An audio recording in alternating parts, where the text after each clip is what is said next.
And in that input folder, you have a list of layers. These layers essentially define each individual item in the image, and they can be of anything that kind of any components that make up that image, essentially. So you can see here from a face, you have that background, the face, any accessories, and the various constituents of the face. Pretty simple. And then in each of those layers, what we have is a collection of what we call rarity folders right now. So these are essentially just groupings of items, and the items are in the actual folders. These are what make up the image. These are groupings of items just in different buckets. And one thing that should be noted is that these should be consistent across all layers. So if you have 4 folders in the face layer, the same 4 folders should be present in all other layers here. So that's kind of one requirement which catches people out quite a bit, maybe due to our design, maybe bad design decisions there, but that's kind of how that works. And each folder you have your individual image items. So yes, transparency through kind of items that constitute the image. So that's kind of how we expect the input. When it comes to the application, if you just run it, it's a portable executable, so there's no need to install anything. You get this application kind of view.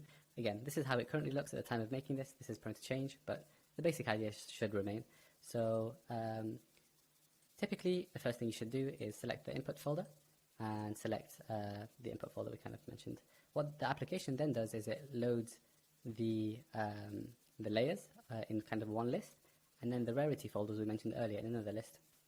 And what we allow you to do is to kind of set probability, I guess, percentages on each of these to kind of determine the odds of rolling a particular combination, say, or rolling into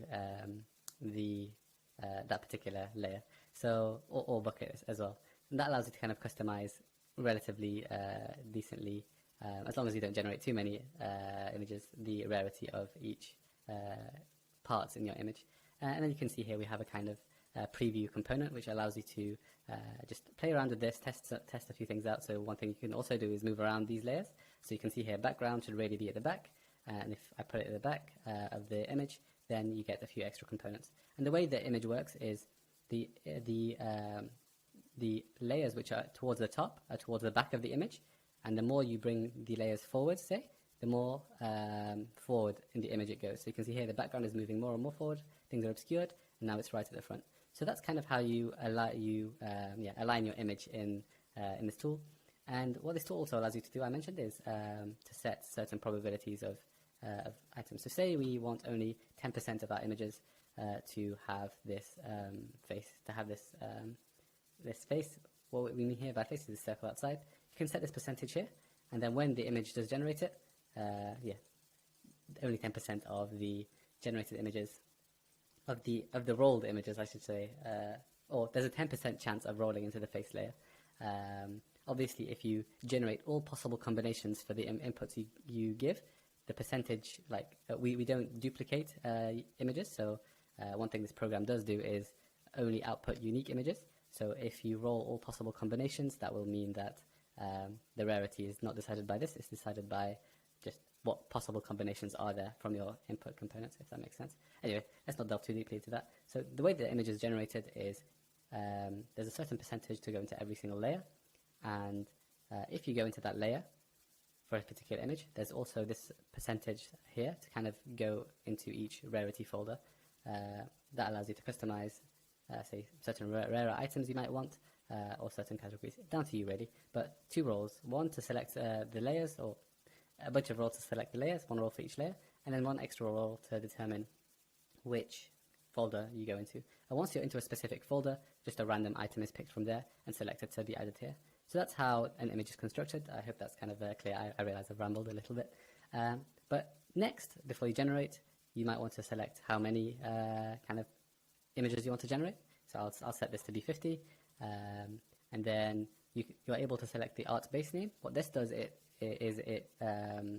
adds it prefixes essentially the say image name, the image name in the metadata. It doesn't actually change the image file, but it adds say an image name. I'll get into this later. And then you also select the kind of blockchain you want the metadata to be formatted for over here. So once all that's set up, it's as simple as clicking generate NFTs, and the program will do its thing and run through the process I mentioned earlier and generate the NFTs. Obviously, you can stop at any time, but you might want to delete the output. When it comes to the output, the program is set to output in the same directory as the input. So an output folder will be created. If it already exists, it'll overwrite any existing kind of folders in there, and it generates two folders, one called images, one called metadata. The images will house all of the generated images, so no need to explain much there. This is what you kind of wanted. And the metadata, this is the metadata which is associated with each image. So one is associated with image one, etc., etc. So if we go into one.json, you'll see here that you have a bunch of different properties. And when I mentioned earlier that the name we set was for the metadata, this is kind of what I meant. You have the name here. And one thing I didn't mention, which I should have mentioned when it came to the input images or the input folder, is both for the layer names and for the individual file names, please kind of, when it comes to naming, don't have spaces, have kind of underscores delineating them or separating the words, because the way our program currently passes things or processes that word is by looking for these underscores and then turning them into spaces and then capitalizing the first letters. What that kind of allows you to do is in this metadata object, when it comes to generating the traits, what happens is the background is the layer of the layer name, and then the value is the file name, if that makes sense. You have a list of traits, which are essentially the components that make up an image. And these are the traits that, if I go to Opensea to some random thing, these are the traits that will be shown here in the properties section.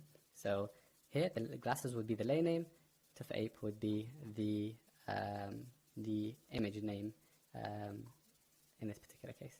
And that's a basic rundown of really how everything works. So one thing I should also mention is because these images kind of are layered on top of each other, each of these parts should really have the same dimension or the same resolution as every other image, just so that positioning is correct. So that's how we deal with positioning through this application, is just we rely on the images to be already pre-positioned properly. And yeah, that's I think everything that I wanted to run through. If there are any other questions or queries, please do either leave them in the comments, or you can always come to I don't know, GitHub or something if you have any issues. And I hope you enjoy the application. I hope it serves its purpose. And I'll stop rambling now, and I'll leave you guys to it.